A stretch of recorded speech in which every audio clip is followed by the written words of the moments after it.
If you've been trying to change your habits and especially destroy the bad habits that ruin your progress in your self improvement journey, you've been probably noticing that it takes a lot of work and effort to consciously trying to change that because you're battling against so much friction of doing the bad habits for so many years of your life, probably for all of your life. We live our lives like pretty much 90 to 95% of our lives just doing bad habits. So obviously you can't expect to immediately or easily change the bad habits that you do. But one tactic that I've used to help me battle against this friction is changing my environment. And I've seen this work especially when I moved recently last year for university, and I moved cities and I live in a different area now, in a different house. And I saw how that can easily just give me a clean slate, clean page to set new habits and select the ones that I want to keep, the ones I want to destroy. And I'm not saying you have to move cities specifically, but I'll teach you how you can change your environment in slight ways so that you can destroy the bad habits in your life. Because if you think about it, changing your environment can change your behavior. Because if you've read Atomic Habits, if you've read Atomic Habits, you probably know that a habit is consistent of three parts. So the trigger, the behavior, and then the reward. So for the habit to even be in effect, the trigger needs to constantly be there. And in the case of your environment, the environment or the place is the trigger for the habits that you do. So like for example, you probably play video games on that specific desk or that specific couch, and you eat probably the same time every day on that specific table or on your desk or wherever it is, right? So all your habits kind of have a specific place of where they occur, right? When you go sit in the toilet, that's when you start scrolling on your phone.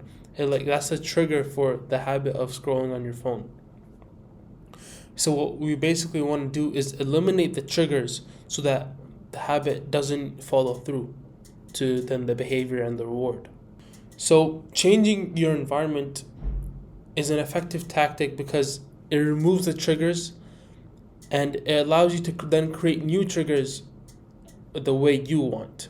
Obviously, it still takes effort and work because you're doing something because when you're in self-improvement, you want to make good habits that aren't as enjoyable as the bad habits, but it gets you so much more freedom to make the new habits.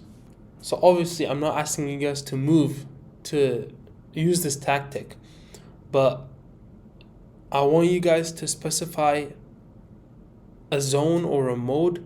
So have work zone and then relaxing mode, and then you have like working out, and you have like deep flow, like when you're just trying to do your schoolwork or your business work, and then you're just trying to like exercise, you're just trying to relax, you're just trying to eat, right? They're different zones, right? So I want you to specify a place in your house or wherever you do. Like if you're in uni or at school, then I want you to specify each place for doing something else. So if you're in the library, you don't eat, you don't play, you don't relax, you don't talk to friends, you just do work. If you're in the cafeteria, then that's the time to eat and talk to friends, right? When that's in the house, like on the couch, the only thing you can do on the couch is like eat and play video games. But then when you're on your desk in your room, you don't eat on your desk, you don't text on your desk, you don't just relax and just sit there. You just do work on that desk. That's why the people who do homework on their beds never actually succeed or never actually finish their homework, because you've already specified your bed to sleep and relax. So you can't add another kind of zone because you're going to keep going in between the zones. That's when you study on your bed. You study and then you wake up the next morning like, oh, I just slept without even realizing.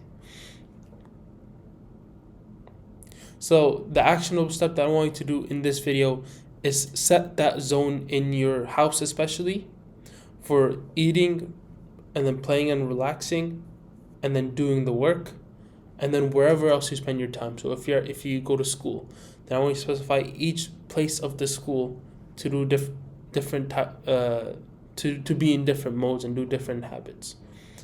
So I want you to specify like where you're gonna talk, which area of the school is it gonna be for relaxing and not doing work, and which area is like where you're gonna be locked in, right? So yeah, that was the actionable step for this video, and I'll catch you guys later.